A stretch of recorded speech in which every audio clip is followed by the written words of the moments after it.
Thank you guys for joining us as we are opening up our 90-day fiance. Yes, we are starting off season 9. Jesus, I could have sworn it was season 15, so I'm actually surprised that it's only 9 as long as they've been going. That's because they got so many different franchises. It's I hard was to gonna keep say. track.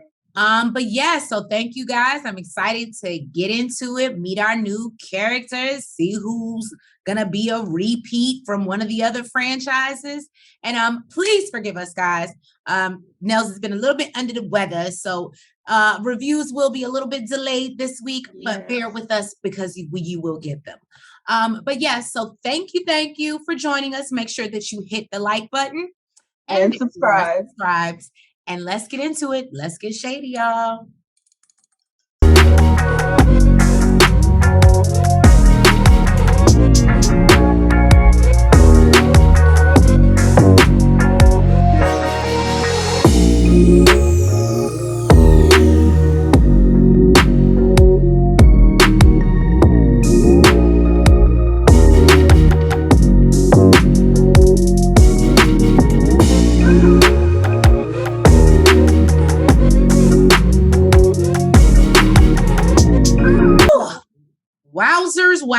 Wowzers, y'all. So we start this new season off meeting Bilal, who is 42 years old from Kansas City, Missouri. Okay. And he's hood bougie, y'all. Right? He said he's a little bougetto. He don't want regular water. He wants sparkling. That shit is nasty. I never understood that. I'll give you something else. He listened to banging Tupac on his way to Whole Foods. I can't. Did he say that? Did I miss that? Yes, he did. All right, Will. Okay. Just saying. So anyway, we learned that he also has OCD, y'all. And we see it in person because we also learned that he is a real estate agent and investor. So he is preparing to show a home, and he's like, I know the client very well. I know what they like. I what they're looking for. And we were like, damn, who is this? Like, who you know like this? Right. So then we learned that it's his ex-wife, Nels Olive. All right, I'm gonna just preface this now, Shade Squad, before we get in this journey of 16 episodes deep. It's Shahida. Okay? What is it? Shahida. Shahida is ex-wife. Just know that. When I say ex-wife, that's Shahida. I ain't got these girls' names. It's too much. We'll get into that. I ain't got time. So basically, Shahida, ex-wife, is looking for a home, and he's showing her around. They're very good friends. We also learned that he was born, raised in Muslim faith, and that's a huge part of his life. So basically, we learned that they were married for 10 years. They have 2 kids. I believe it was Zania. Who's 16. Oh, I'm out here fucking up names today. And Yusuf, who's 13. I did catch Yusuf. I got Yusuf. And they've been divorced for 7 years. Right.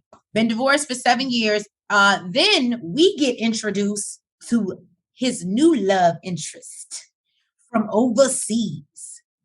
And we meet Shida. Y'all see how that can be confusing? I'm just saying. Shida is 37 years old. She's a yoga instructor. Namaste. I hope it is what it is. And apparently they had mutual friends on Facebook, and I believe he said she slid in his DMs is how I understood it. Mm-hmm. So he actually tried not to pursue her because he felt like the name was too close to his ex-wife, and that was a bit much. But he just couldn't, deny her, and they clearly had some type of chemistry, over the internet. So yeah, he loves it. She's an entrepreneur, and he loves her drive. Look, I'm a yogi, y'all. y'all ain't gonna catch me. I'm not there yet. I can't sit on my head and do all that stuff. And he went to visit her in Trinidad and Tobago, which is where she's from. So he went for a week and he bought a ring just in case. Just in case. Just in case I don't make it home tonight. Okay, I guess that don't go with the storyline, but it came up in my head. So they had such a good time. She started off being super shy, and not really wanting to open up. And as they spent more time together, she kind of let her walls down a little bit. Ooh, that did not sound right. Okay, but she kind of let her walls down a little bit because they're not doing it, y'all. So he ends up proposing to her. They apply for the K-1 visa, but then COVID hit, as we all know, and stopped the world. And basically, he has not seen her in person for about 2 years now. So anyway, we find out that Shida has been approved, and he basically lets his ex-wife know that she'll be arriving this weekend, y'all. I said, talk about motherfucking late notice. I mean, just for her sake, like you couldn't have gave me like, I don't know, a week in advance notice. Well, who knows? She got approved, and he's like, okay, well, let's get you on the first flight out here. I mean, the ex-wife knew that it was in the works. That's true. Apparently they have a very, as we know, he's showing her homes, but apparently they are very close. They have a tight-knit friendship and apparently talk a lot. So we see them having conversations, and Shida's just worried because he's so meticulous, as we saw with his OCD, that she's like, well, what if she leaves her socks on the floor? Are you going to show her the door? And he's like, the couch. Right. And he's like, I'll put her on the couch. And let me tell y'all something. I know he was joking. I believe that. Shida asked him basically, has he looked into a prenup? And basically he lets us know that yes, he does plan on getting a prenup. Now what I thought was interesting is that he's like, yeah, I want to protect my assets and my kids or whatever. But he says that technically they're already married. I can't remember the term. Can you? Nika. Yeah. So apparently in their faith, I guess you can get spiritually married, but they have a Nika, which is a spiritual union. Yes. That's not recognized here, or it's not recognized legally, but they basically are spiritually married so that it's okay for her to come over and cohabitate with a man that is technically not legally not her husband. And he said that can live together and be together. So I'm just wondering, where did this spiritual marriage happen? Did that happen in Trinidad? And did they do it on a Zoom call? I don't. So I don't know, because from what I know about it, usually I think you do it in a mosque. I don't know if it's like that with everywhere or with everyone, or if COVID changed that. The heck if I know. But that's where I was getting at with before that happened, maybe it was not okay for him to lay down with her. But we don't know what happened after, their spiritual union. Right. So, maybe they consummated their spiritual union. Who knows? So then the ex-wife asked a little bit about how y'all met. And and he goes back into it. But one thing that she says is she questions whether Shida really loves him because he likes the Facebook flex. Apparently. He says that he has purposely not shown anything that he has when he's on a video call with her. All she sees is a wall, like y'all see. But she hasn't even seen his house. Yeah. And she hasn't even seen his house. And so basically that's when they get back into the prenup. And basically she's like, you just need to secure your shit because we got kids. And you need to make sure that they're taken care of. But other than that, she don't seem to have no problems. You know what I mean? What? It made me want to go see his Facebook. I know, right? Like, you lying, because if your ex-wife say that you Facebook flex, there's something on there. Right. Just because when you on FaceTime with her, she don't see that don't mean that she didn't see it on Facebook. She did hit you up on social media. Right. That part. So next, we have Kara. who is 29 years old, and she lives in Charlottesville, Virginia. The sticks. We know where it is. We don't go there. But apparently she lives, breathes, dreams about balloons. Since COVID happened, she has begun her balloon garland business. And this is what she does. But previous to that, she calls herself a Jill of all trades. She says she's been a chef. She's been a barista, a dancer, singer, recorded a massage therapist. A massage therapist. But you are a Jill of all trades. And she said when she was 20, she's lived in 4 different countries, and now she speaks 3 different languages. So she says she is basically the epitome of a party girl. She never really took relationships serious. She tried to stay away from them until about 2 years ago when she took a job in DR. And there was this, I'm going to say there was a cute guy to her. Okay. He was her server. Yes, he was her server. And he was serving tequila, and she was a smitten little kitten. He was 21 at the time. And they exchanged numbers and started chatting against her friend's better advice, because her friend tried to tell her he's a little ass boy. Like, she was like, he's 21. So yes, I mean, thank God he was barely legal, but yeah, the boy is 21 years old. And notice I said boy because he's a boy. But go ahead. So now, years later, we are introduced to Guillermo. He's 23. Mm-hmm. He's from Caracas, Venezuela, but he's been living in DR for 4 years. She feels like he is beautiful, brown, has a chiseled jaw and fat lips. That's the vibe that I got. But t-shirt. So basically, they're trying to get back to the US because the job opportunity that she had, she says that it fell through. And, you know, there's just better job opportunities, she feels like, here in the US. They even adopted a dog together named Cheeky Mama. Cheeky Mama. And they were living in a place together. Basically, I guess she moved down. He was there every day. Right. And they adopted this dog. They were living together for 8 months, and he proposed on a rock, y'all.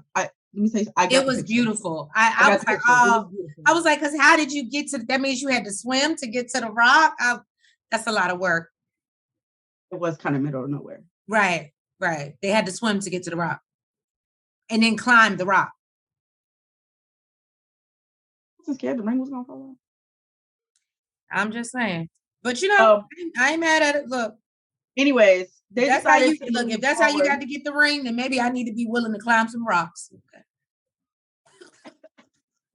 Can deal with you. They decided to move forward with the K-1 visa since the job fell through. And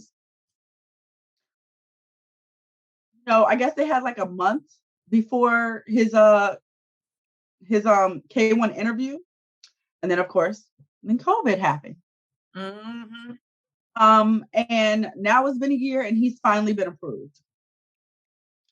But apparently, he has an expired Venezuelan passport.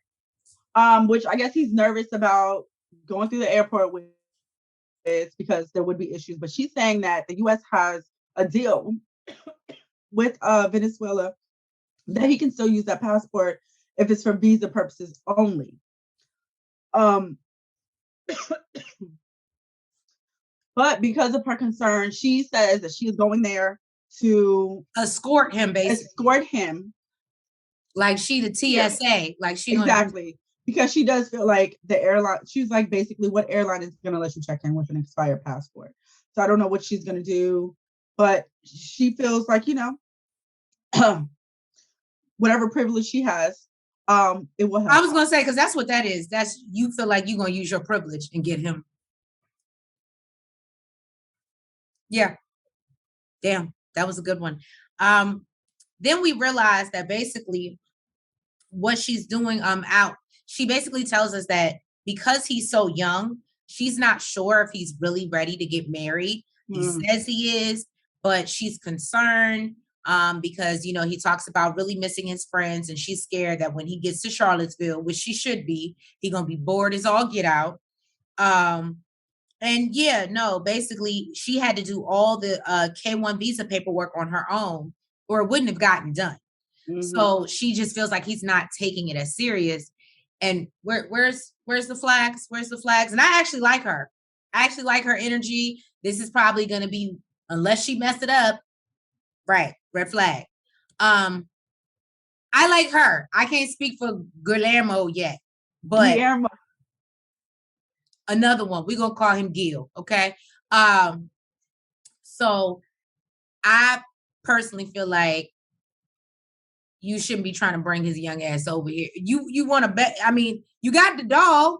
Do you really need another child? So she did say something. She said, but she can't imagine finding anyone else who she would want to marry.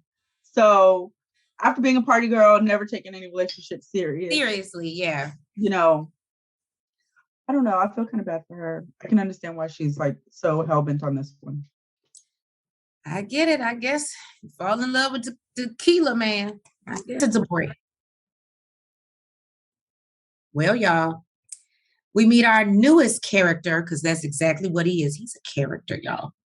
We meet Debris. Now, Debris is Jibri. Oh, Jibri? I thought it was Debris, like like Debris. Yeah. Like Jibri, like Jabari. Jibri. Oh, okay. Jibri. I'm sorry. Look. I'm sorry, y'all. Somebody from the Shade Squad, y'all, somebody would have told me, would have corrected me. Because that's just what y'all do. So Jabri, y'all, I didn't catch his age, but he's from 28. Rapid City. Oh, he's 28? Oh, he a young buck. From South Dakota. Maybe that's why he's from South Dakota. So he says he feels like he is from another planet sometimes, y'all. And I could definitely say he is he's a character. He's a character. And that's what he gives you. With the clothes, hair. He's very animated. We learned that he's into he says he feels like a jellyfish in a small pond. He said he realized that he's one of the few Black folks in South Dakota. So, you know, he's always felt different. And he realized that he didn't want to dumb down his light because it brings so much color into other people's lives. I said, let's go. Let's go. I said, you might be a little on the funky side, but you know what? I like different. I like what, you know what I'm going to call it? What my boo called me. And I don't even think I'm as eclectic as you are, sir. You're definitely eclectic. He likes to create fashion, art, music. We then learned that he does space punk music. Did I get that right? About his songs, because he's an artist, but you know, of all types, but mainly in music, he says. And I actually wrote down the lyrics because Treese loves when there's people from shows who make music. And she yeah, you gotta hear it. You gotta see it. Let's hit me with the lyrics. What is it? But I can't wait. I can't wait. I'm stuck up in a rat race chasing material. Okay. Like, because I'm stuck up in a rat race chasing material. Okay. Life's like a merry-go-round. Damn, where'd my money go?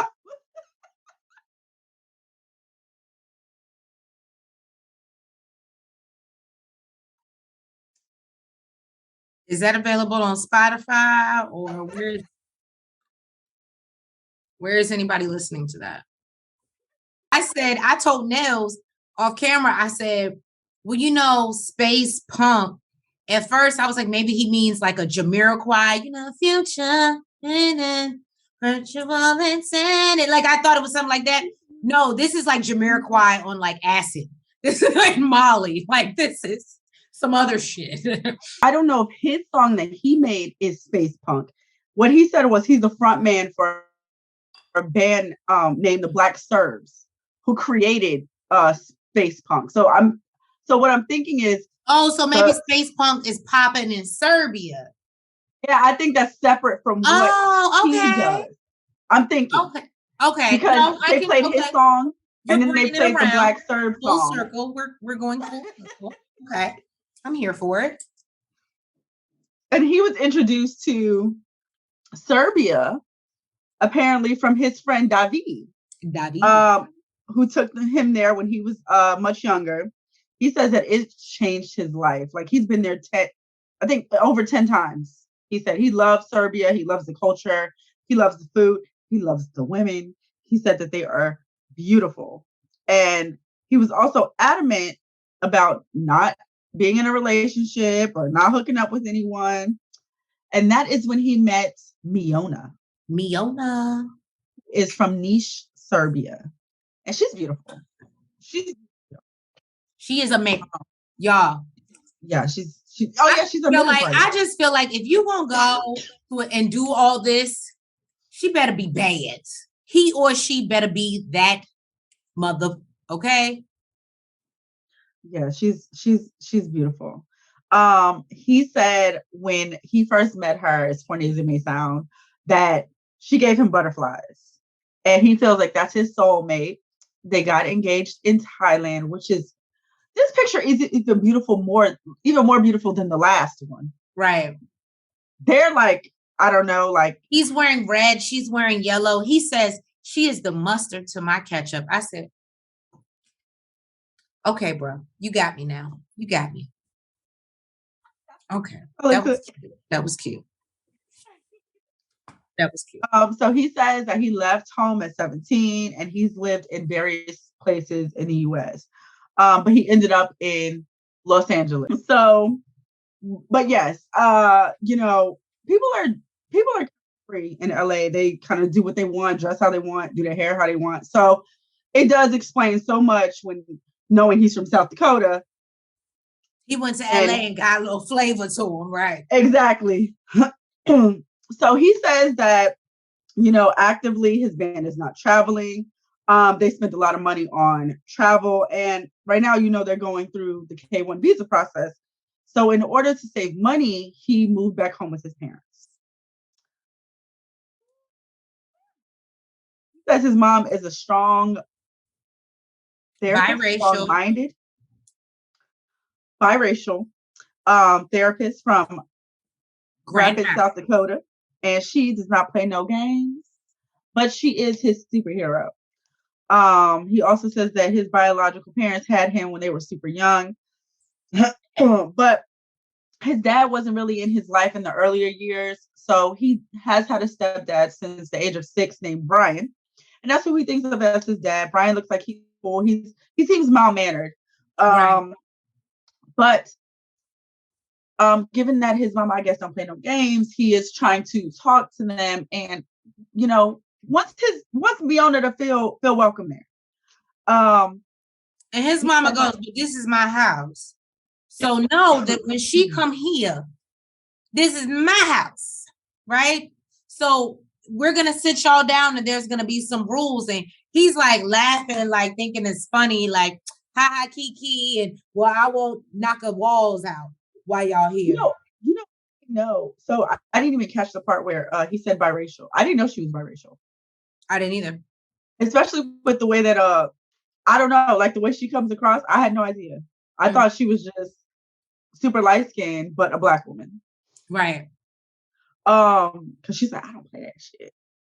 So he says that he feels like, South Dakota is a good place to start. For her, and South Dakota is underrated. It is a hidden gem. It's super hidden. So basically, his mom does express that she's nervous because she may put pressure on him to move when they're not even ready, because her presence on social media looks like she want to live in Beverly Hills. Okay, and I see where she get that impression from, because Miona did not come to play. Okay, she's slaying on social media. And she says basically she doesn't know how long it's going to take you to get that type of money, and it could be longer than expected. So you might not be moving no time soon. He's like, yo, do not put that energy on me. Do not place that on me. So she asked him about his finances and how much money you got saved. And he's like, why are you worried about my money? Like, she's like, oh, so you're avoiding the question. He's like, no, but I'm a hustler. I can sell salt to a slug. He did say that. How was your mama then? You've been selling salt, homie. But it sounds like you've been too busy selling this girl a lifestyle that you can't provide, and now you had to go back home and get yourself together. Basically, the mom says she wants him to have a partner who's uplifting him, and basically doesn't want it to be as much drama as she feels like it will be.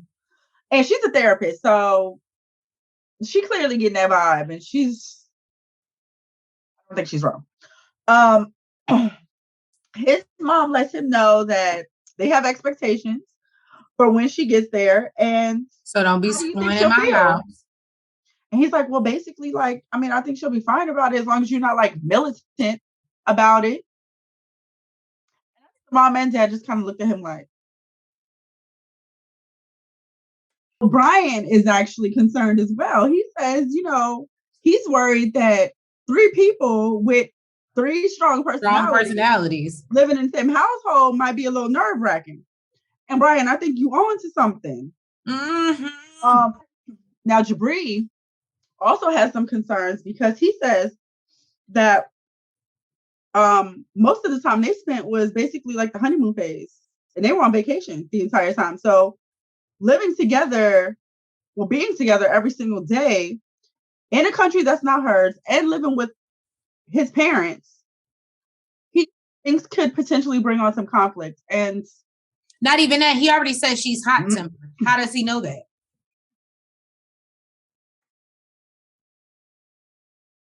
She done already showed him what it was. He's just like all men. He's gonna test the waters and see how much he can get away with. But yeah, they want more than that preview, right? Has taken his Shadow Bilal. That's what Bugetto. He has taken his. He is Bugetto, okay? Because look, he took his kids, Yusuf and Zaina, on a boat ride to go fishing. They ain't just on some rocks. No, and they ain't on a pier. No sailboat. They on a whole pontoon boat. Look, damn that. Even the sailboat, okay? Look, they ain't on no pier. All right, they in a boat going fishing. They ain't sitting on the dock of the bay, y'all. Right? Exactly. Yes. He feels that now is the perfect time to let his kids know that Shy is gonna be here. So he does tell them that she's going to be here Sunday. And shockingly, they were super surprised, super excited. Yeah, they seem excited. They were like, well, what do we call her when she comes in the house? And he was like, well, you can call her Shida. And he's like, but if, you feel like you want to give her a cute pet name or something, whatever rolls off the tongue, like butter. Like Yusuf said. Like butter. And he's like, yeah, like butter. It just rolls off the tongue. These kids are very cute. Yeah, they are. So then Bilal, it's the next day. And Bilal decides he wants to FaceTime Shy. And he sits down on the floor. He props up a pillow behind him and sits down on the floor. Now, my impression. Y'all what I thought, right? Sorry, Nels, to cut you off. Go ahead. J-Squad, I had to let y'all know. I interpreted as him sitting on the floor because he said that she always sees the wall. And I was like, well, that is perfect projection. If you sit on the floor, all she sees is this white wall. She don't see this beautiful house behind you. So I said, okay, that's what he's doing.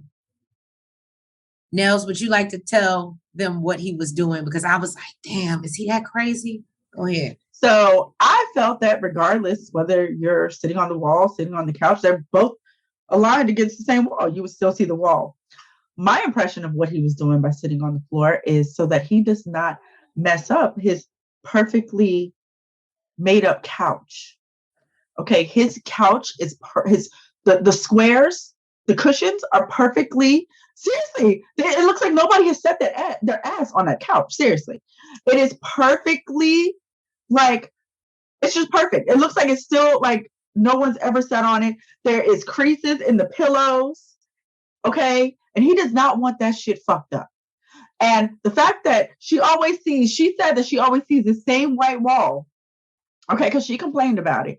That lets me know that he always sits on the floor in this spot so that his couch doesn't get messed up.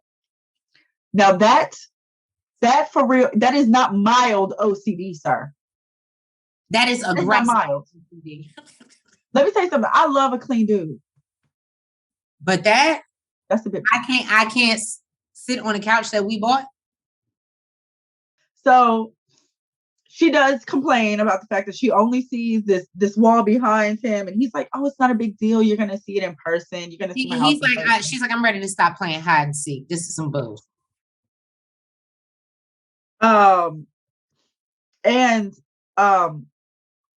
They talk about how there's going to be a lot of adjustments, and you're going to be stepping straight into the mother role, and she lets him know she's nervous about that. She's scared about that. She has anxiety about that because she's not a mother. She wants to be, but she's not a mother, and yeah, he's just like, just be yourself, just be the loving self, that loving person that you are. So he also says that normally he only dated women who have children, so he already knows that they're good mothers. So it was a little nerve-wracking for him to date a woman who does not have children. Now, Shy put us onto something. She says she just hopes that the children look forward to having, younger ones, like a younger brother or sister. Well, yeah. That's what y'all trying to do. No, that's what she trying to do. So he was like, that's more of a conversation for us and not for the kids. And she's like, you always avoid this topic. And he lets us know in the confessional that he's not 100% a no, but it definitely ain't a yes for him. And part of the reason, wrong. Let me tell you something. Part of the reason I feel like that is because of their ages, for one. And for two, he don't want no kid running around fucking up his house. We are with Emily, who is 29. She is from Salina, Kansas. So she says that she is from a small one-horse town. Not quite sure what that means, but that is what she said. But she said she wanted to get out, live life to the fullest. So she went to college and became a wild card. A wild child. That's what she said. A wild child. Mm-hmm. Yeah. Excuse my Siri, y'all. She said she could party and not study. And she said F her degree. That's what she said. That is basically what she said. She's like, degree, who needs that? I want to hang out with my friends. Fuck it, let's go hang out. You want to go to China for 2 months? Fuck it, let's do it. She was a partier. The best life. So she said that she went to Xi'an, China. Yeah, Xi'an, China, I believe is what I got too. And she got the opportunity to teach English there for 2 months. And she wasn't looking for a serious relationship. One night while she was out with her girlfriends, she met Kobe, who was walking around, taking his shirt off. She saw his big, strong arms, strong muscles. And he's 34 from Douala, Cameroon. Yeah, that's what I got. She said she loves Black boys. So, of course, she found the only Black boy in China. Because I was like, damn, did they really get that? Apparently not. So she says that basically the same night that they met, they hooked up. Sex. They had sex on the shower floor for about 2 hours. Yeah, she went into detail, but she put it all out there.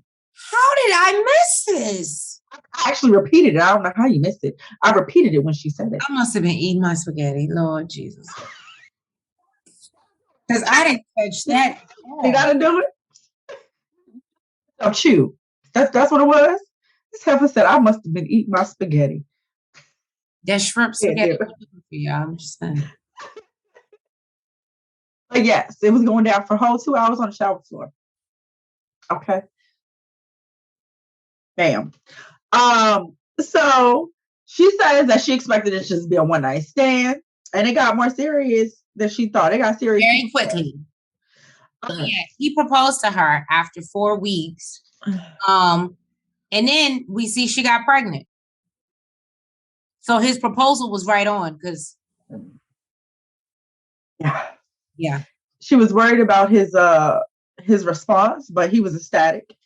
And she felt like everything was going so fast, but she wanted him to meet her parents before they made any marriage plans. So they decided to apply for a visiting visa. And while they waited on that, he went back to Cameroon while she went back to Salina to move in with her parents. She said that she was nervous about telling her parents about her pregnancy because she didn't want them to be, upset with her or anything like that. But it sounds like she has a downward spiral of making bad decisions. So she says that her parents were super upset that she brought back a very expensive souvenir that's here for a lifetime.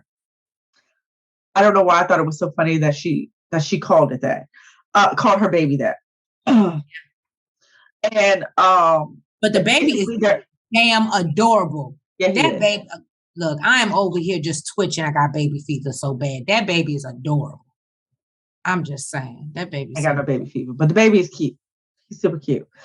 Basically, they're upset because she came back unmarried. They don't know Kobe, and she's pregnant. And apparently, she doesn't have the best track record.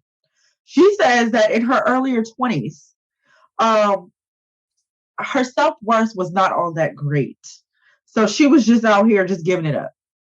Okay? To every Tom, Dick, and Harry. And two of her exes, don't look at me like that.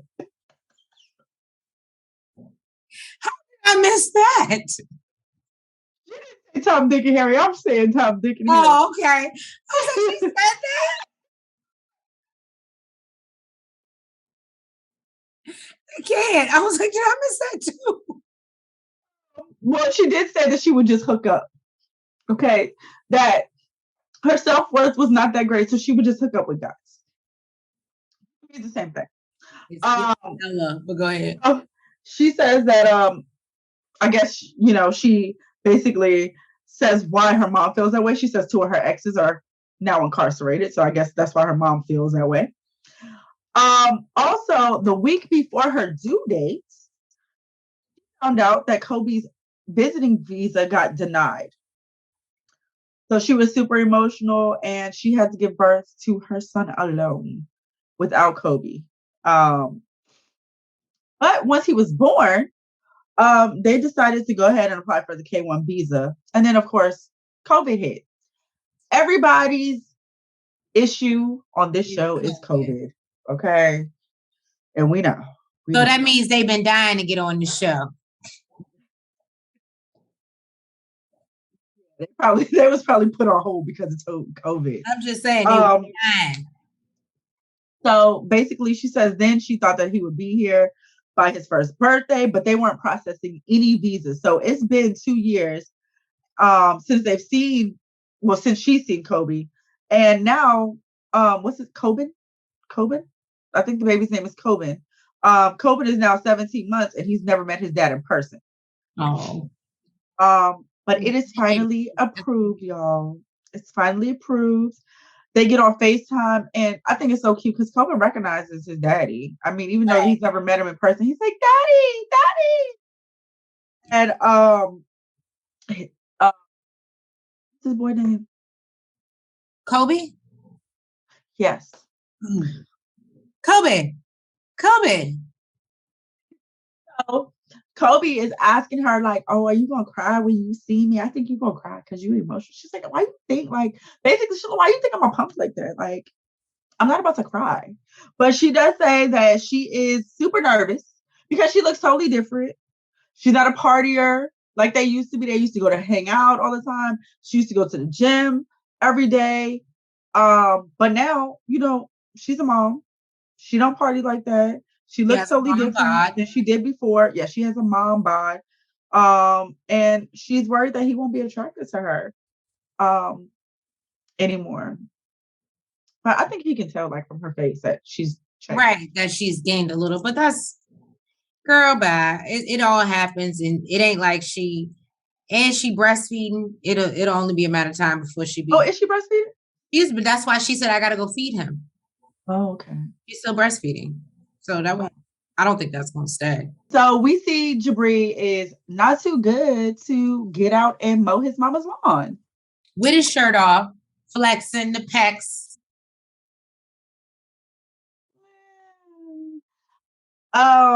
Basically, chest, don't do him like that. He just chest. I wouldn't call it no pecs though. I mean, just whatever.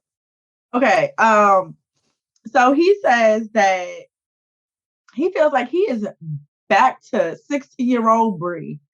When his parents gave him tons of chores. He's like, I hate chores. He says it's been 10 years since he's mowed a lawn.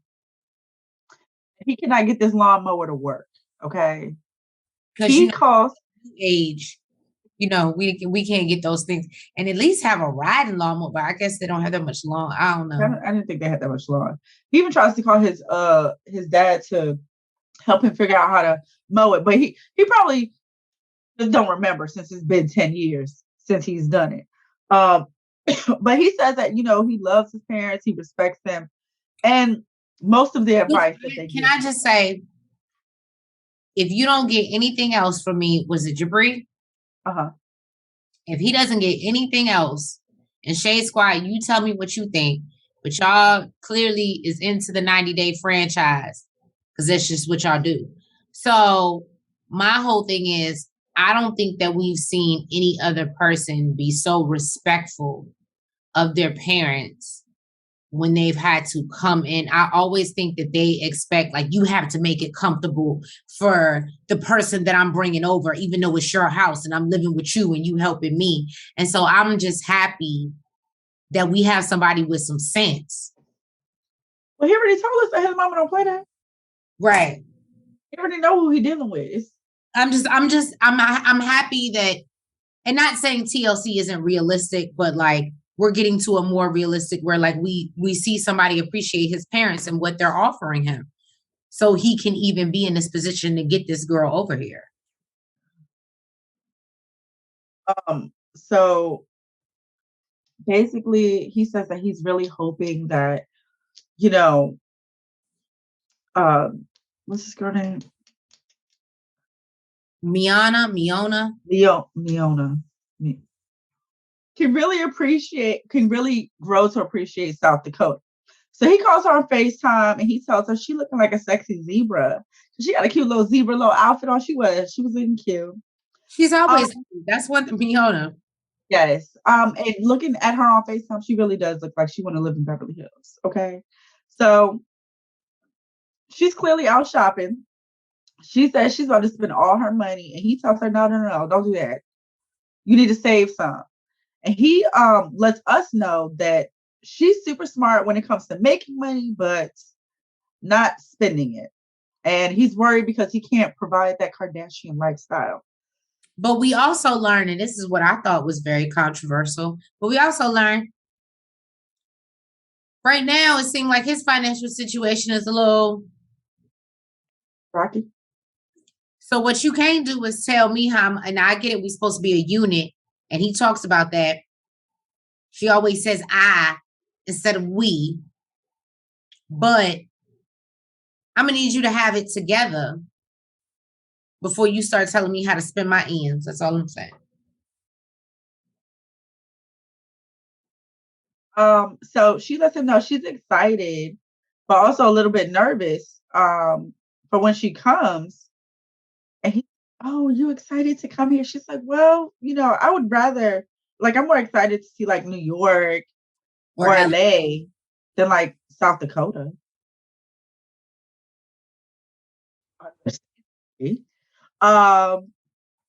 So she's like, yeah, we can spend some time with your family, but when we get on, well, she said when we get on our leg, but we say when we get on our feet. She was like, we can go live somewhere else. Right. And he's not really feeling that. He's basically like, no, I think you can get to appreciate the culture and of South Dakota, and we can save money here and even have our wedding here. I don't want to do that. Well, he makes a joke saying, I know you want to live on the beach, but we can do a wedding on the prairie. And really, you know what? Now that I'm thinking, I don't even know if it was a joke. But her face looked just like yours. She didn't find that shit funny at all. It was not funny at all to her. And he says basically he doesn't know how much money Miona has or how much she's bringing to the U.S. because they haven't discussed finances, although he knows it's super important. He says also that LA is not like, it's not obtainable. But he just wants her to follow him in the direction of staying in South Dakota and being more conservative with their money and understand that he's thinking of like a long-term goal. And basically she tells him, yeah, if I wanted a small city life, I would have just stayed my ass in niche. I'm not trying to be in America living like I'm 50 years old. Right. But I feel her. She's like, I'm trying to see these bright lights. If we could do long distance for that. So he says he doesn't plan for them to stay there forever, just like 6 to 9 months, and possibly get married. And that's when she said, she was like, yeah, no, getting married there sounds even worse than living there. And she's like, I thought we agreed that we were having a beach wedding. And this is supposed to be a really special day for me. That's not what I'm not feeling that. He notices that there is a lot of I instead of we. And he feels like she should compromise. Because he moved back to the United States for her to get the K-1 visa to come to the United States. She's not feeling it at all. He says, do you love me enough to live here for 12 months? And she's like, what does love have to do with it? I love you, but I could stay in Serbia and live with my own parents if I wanted this type of lifestyle. So he takes that as a no. She's like, no, don't put no words in my mouth. I didn't say no, but bitch, you didn't say yes either. Okay. And I think she just kind of lost her patience, and she was just like, okay, well, I gotta go. And he tells her, we'll discuss this later. And this bitch hung up the phone. You know what song is brewing in my jukebox, right? What? Oh, Jesus. What's love got to do with it? Okay, see, that one fits. What's love but a second-hand emotion? You got out of your dark place. Right. We see Kara, and I just want to say that I do think after I figure out what her name is, for real, that she is going to be my favorite. Let's see. Even though I'm a little still on the fence about Guillermo. She loves the energetic people. She loves the ones that are a little hyper. I do. So basically, we see Kara going to the Dominican Republic to meet Guillermo. He is 23 now. So he's aged by 2 years. He's a little bit older. Yes. We learned that the economy was going down in Venezuela, and he went to protest, and he found himself in a dangerous circumstances. And so he was like, I need to get out of here. So he dipped, went to Punta Cana, and next thing you know, he working at a restaurant, and he rolls up on Miss Kara, the love of his life. Yeah. And basically he said in the process, he learned English. So basically we see him looking for flowers upon Kara's arrival. I saw him with a Pandora bag too. Oh, I didn't see that. But in the car. I didn't see it when he was getting the flowers, but I know I definitely saw one. Well, that's how you greet your girl at the airport. Right. So he's anticipating Miss Kara's arrival. They meet up at the airport, and I literally was like, oh my God, this is so sweet. I was like, I'm going to love them this season. I hope I do. I hope they don't do anything to mess it up.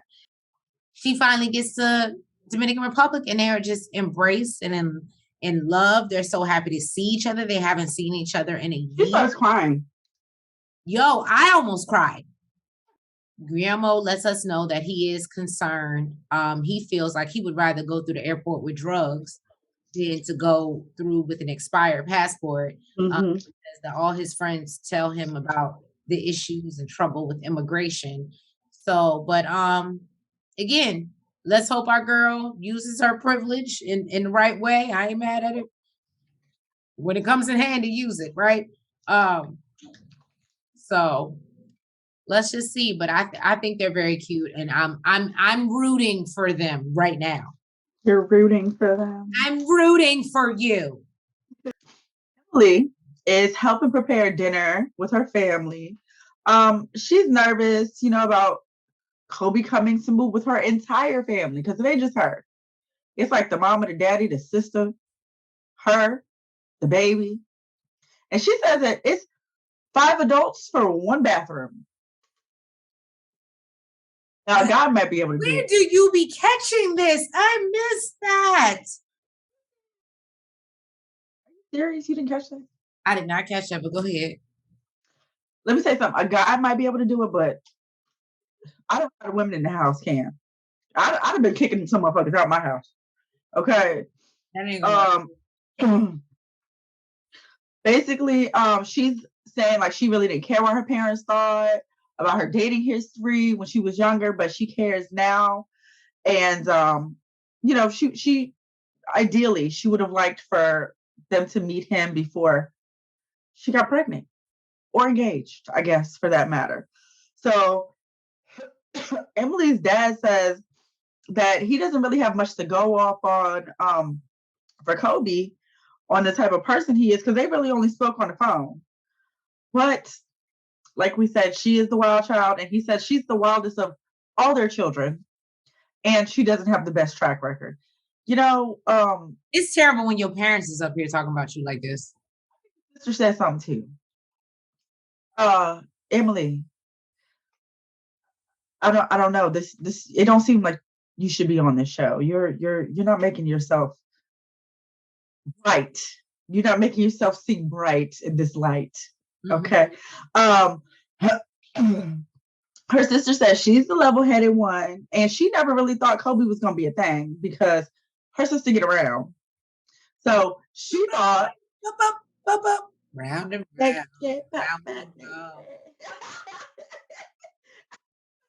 Okay. She never thought they was going to get married. Her mother basically lets her know, look, you don't have to get married just because you have COVID. Like, I understand you want to do the right thing for him, but so her mom is concerned that he's gonna come here. Well, there, because they didn't like this over here, there. But and even though she may not still be in love with him or things have changed, she's still going to marry him because of COVID. So that's what it's given. Also, the sister asked, like, do you think, like, he's gonna feel out of place being here in Salina? As the only Black person, well, I'm not gonna say only Black person. So the population of Black people in Salina is very low, apparently. So yes, he is going to feel out of place. And I have the feeling that Emily did not let him know this. Also, Emily is now a nanny after COVID because she can bring her son there, but it doesn't pay all her bills. And Kobe, he ain't working. He ain't no underwear model no more.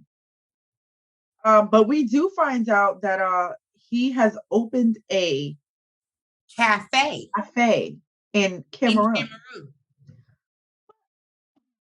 The parents' concerns are my concerns as well.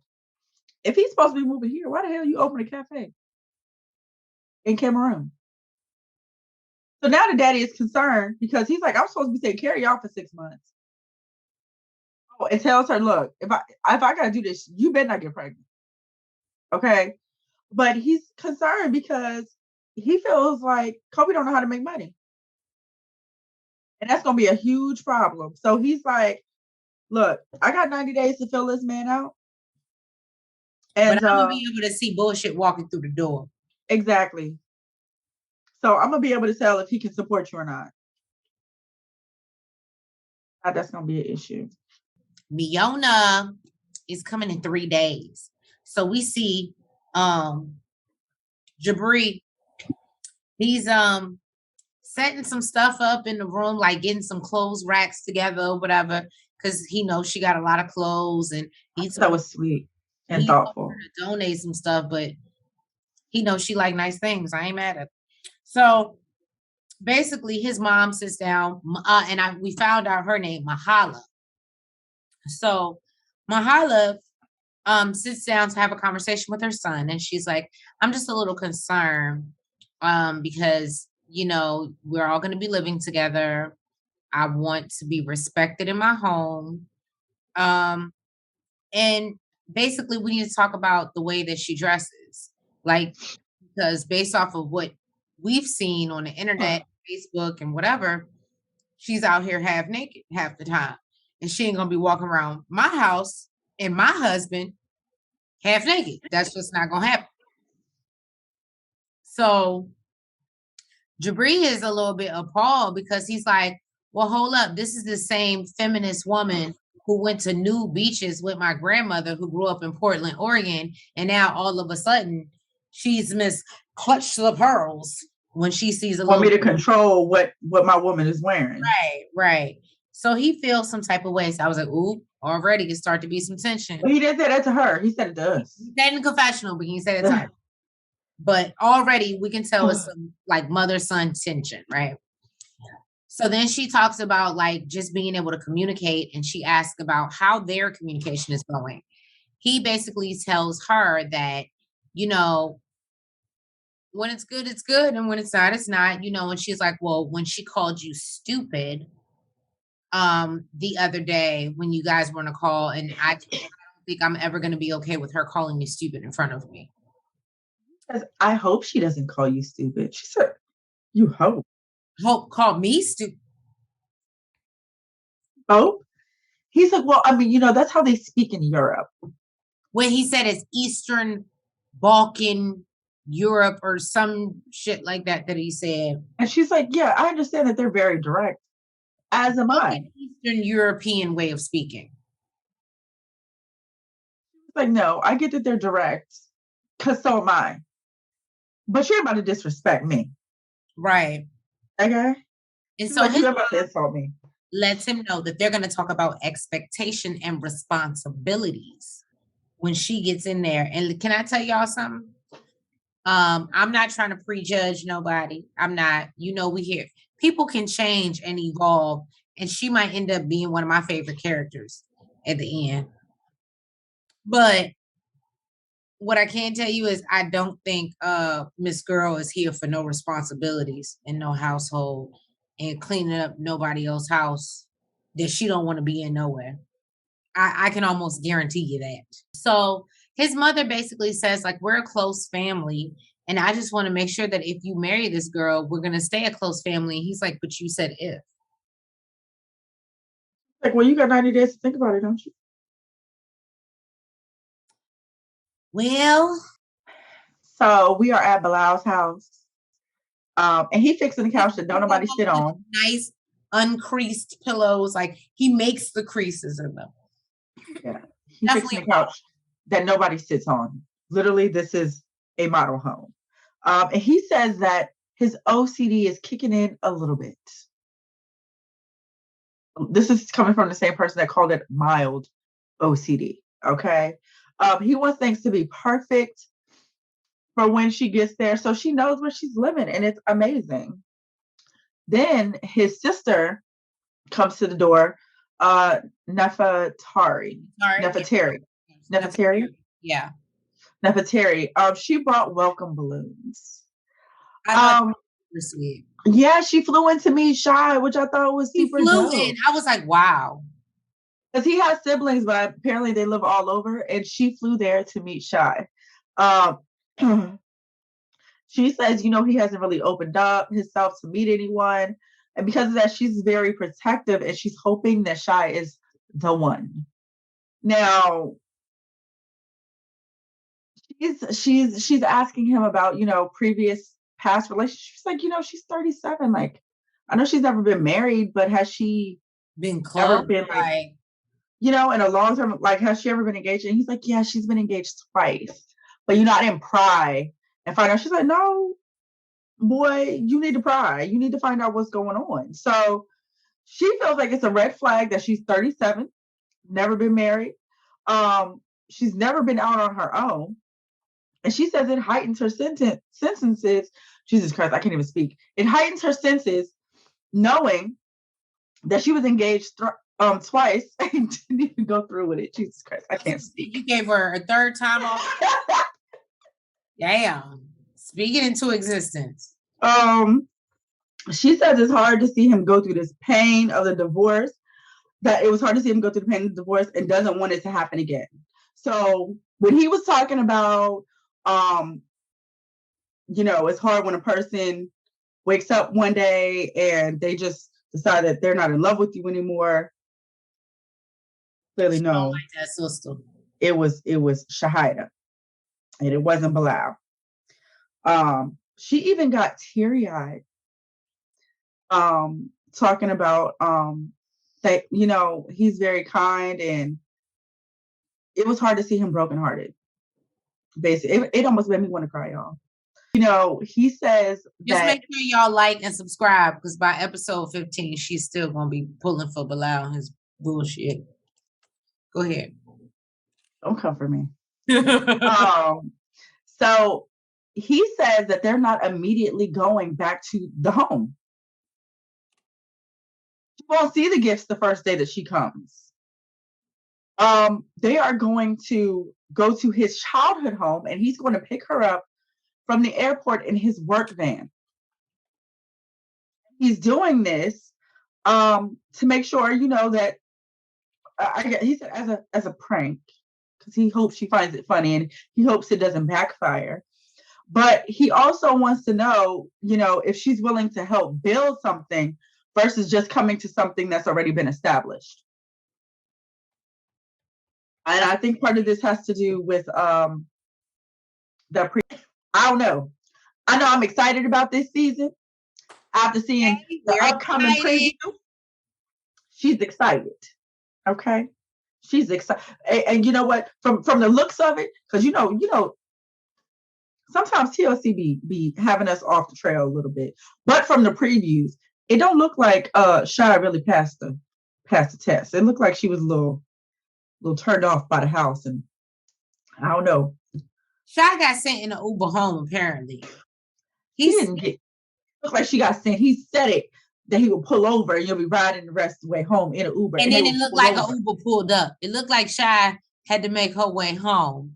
Miona is causing all types of issues, which we knew was going to happen anyway. And everything. It looked like he fights and all types of stuff. And apparently that's the breakdown of his group. So I don't know how he gonna make money if it's insane, y'all. And she don't want to stay. Hustler, baby. I said, a new group of fools. You always find them, TLC. Thank you. Biniam? Huh? Did you mention Biniam? Oh, Biniam coming through. I think we all knew that he was gonna be on the season, but Biniam's coming back with Ariella. And they're Biniam and Ariella. They argue over the same trust. They have no trust. To be an MMA fighter, and he didn't let her know that she would be training with a woman. Ariella ain't feeling that shit. She said, not today, cheater. So what you ain't about to do is get over in my country and do the same shit she was doing back home. You got me fucked up. He said, I got the access to this passport. You got me fucked up. Access denied. Right? In your ass right back. Thank you guys for tuning in to episode 1 of season, what did I say? Was it 9? I believe so.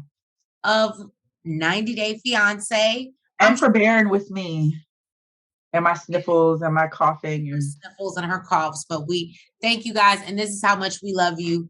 We come after losses, sickness, and still come and bring you the shit. So, oh, Jesus. So this shit. Not this shit. So thank you guys so much for tuning in. Please make sure, just because we sat through this, her sick ass sat through this to do this with y'all, that y'all like the video.